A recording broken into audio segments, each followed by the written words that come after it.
तो hello guys, हमारे YouTube channel Kumar मोहित 02 में आपका स्वागत है।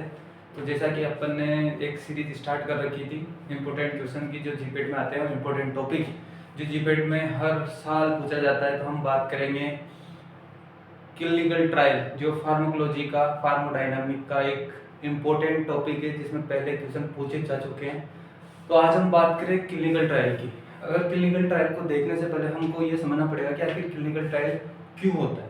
अगर क्लिनिकल ट्रायल को हम एकदम से समझे तो बोल सकते हैं कि क्लिनिकल ट्रायल एक ट्रायल बेस्ड फेज होती है, जिसमें हम ड्रग की डेवलपमेंट के आधार पर उसकी जो रिपोर्ट्स आती है, उसके जो डोजेस फॉर्म बनते हैं, उसके आधार पर उसके एडवर्स इफेक्ट, साइड इफेक्ट्स को देख के, किसके ऊपर, एनिमल्स के ऊपर। तो हम बात कर सकते हैं कि अगर हम क्लिनिकल ट्रायल से भी थोड़ा सा पहले जाएं ड्रग डेवलपमेंट में, तो हम बोल सकते हैं कि प्री क्लिनिकल ट्रायल। अगर हम प्री क्लिनिकल ट्रायल के बारे में अगर थोड़ा सा जानें, तो प्री क्लिनिकल ट्रायल होता है कि जिसमें एनिमल्स होते हैं हस्बेंड्री, जो एनिमल हस्बेंड्री में एनिमल्स होते हैं, उनको लेके आते हैं और उन पे टेस्ट करते हैं दवाई, ड्रग्स का, और उसमें पता लगाते हैं कि उसके साइड इफेक्ट्स, मेटाबोलाइज्ड, फार्माकोकाइनेटिक्स, फार्मोडायनामिक्स, उसमें पता लगाते हैं कि कितना काम कर रहा है, कितना काम नहीं कर रहा है। तो इसमें लाइफ थ्रेटनिंग रहता है, लाइफ थ्रेटनिंग एनिमल्स के लिए, क्योंकि ये एकदम से एनिमल्स के ऊपर ट्राई किया जा रहा है। हम ह्यूमंस को बचाने के लिए एनिमल्स के ऊपर ट्राई करते हैं प्री क्लिनिकल ट्रायल। अगर हम क्लिनिकल ट्रायल के बारे में देखें, तो क्लिनिकल ट्रायल एक ऐसा प्रोसेस है जिसमें हम फेज के हिसाब से काम करते हैं। अगर हम फेज के हिसाब से देखें तो इसमें चार फेज होती है।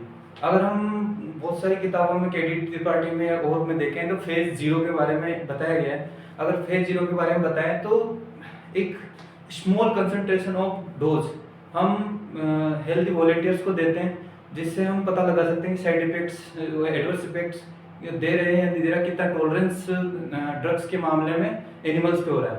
तो हम बात करें फेज 1 के बारे में। अगर हम फेज 1 के बारे में बात करें तो इसमें 20 to 100 वॉलेंटियर्स रहते हैं, हेल्थी वॉलेंटियर्स रहते हैं, जो उस पर ड्रग्स का इस्तेमाल करते हैं, और इसको बोलते हैं सेफ्टी एंड डोजेस फॉर्म। तो अगर हम बात करें इस फेज के बारे में बात करें, तो इसमें फोकस रहता है कि आखिर ड्रग एब्जॉर्ब कैसे होती है, और उसके साइड इफेक्ट्स क्या है, एडवर्स इफेक्ट क्या है, और इसका देखा जाएगा पर्पस करने का ये है कि इसमें सब कुछ पहले पता लगा जाते हैं कि इसमें सेफ्टी इंडेक्स कितनी है ड्रग्स की, और कितना टॉलरेंट हम एक हेल्थी वॉलेंटियर्स पे कर सकते हैं, और कितनी डोज हम दे सकते हैं, और डोजेस फॉर्म का फॉर्मुलेशन कर सकते हैं।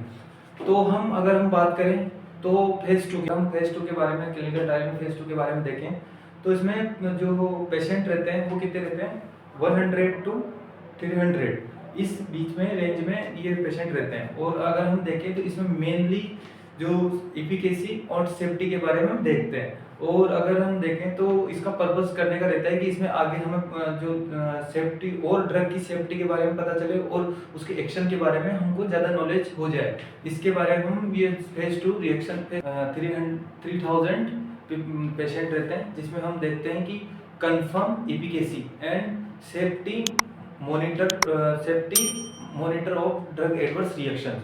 हम इसको देखें तो इसका फोकस रहता है कि जो आने वाली जो adverse short term adverse drug reactions होती है, उनके बारे में हम पता लगा सकें। इस ट्रायल से हमें ये पता चलता है। और जो हम बात करें इसकी एफिकेसी, स्टैंडर्ड जो ट्रीटमेंट होता है उससे मैच करके हम इस ट्रीटमेंट को देखते हैं, और जो एक्शन मिलता है हमें बायोइक्विवेलेंस, उसका हम ये क्या नाम से ट्रीटमेंट करते हैं पेशेंट पे। और अगर फेज 4 इसके बाद में फेज 3 के बारे में हम देखें, तो हमें जो एनडीए एप्लीकेशन होती है, न्यू ड्रग एप्लीकेशन होती है, वो हम फिल करते हैं, एप्लीकेशन फिल करते हैं।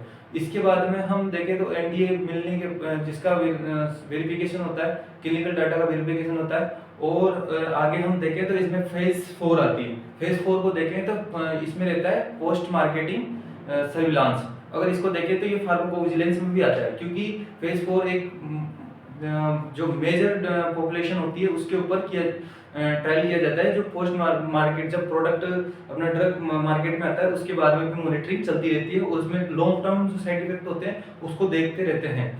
और अगर हम बात करें तो ये क्लिनिकल ट्रायल करने का हमें पर्पस क्या है, अगर हम पूरी बात देखें तो क्लिनिकल ट्रायल का हमको ये मिलता है कि ड्रग के बारे में अपन को safety, efficacy, pharmacokinetics, pharmacodynamics, adverse drug reactions और साइड इफेक्ट्स, इसके बारे में जो नॉलेज है हमें ड्रग्स के, तो हमें जो ह्यूमंस पे नॉलेज मिलती है कि वो कैसे रिएक्शन कर रही है, कैसे एक्शन कर रही है, कैसे हमारे ड्रग्स में, कैसे हमारे शरीर में जाके काम कर रही है। तो हम इसके बारे में देखें तो clinical trial very very important process होती है न्यू ड्रग एप्लीकेशन के लिए, और जो ड्रग डेवलपमेंट में एक मेन इंपॉर्टेंट फेज होता है। अगर इससे आगे हम बात करें तो इसके बाद में हम मार्केट में अपना प्रोडक्ट लॉन्च कर सकते हैं। तो इसी के साथ हमारे इस यूट्यूब चैनल को सब्सक्राइब करें, इस वीडियो को लाइक करें, बेल आइकन को दबाना ना भूलें। मैं आपका अपना मोहित कुमार बेरवा और आपका अपना चैनल कुमार मोहित 02 में आपका स्वागत है। धन्यवाद और सपोर्ट बनाए रखें।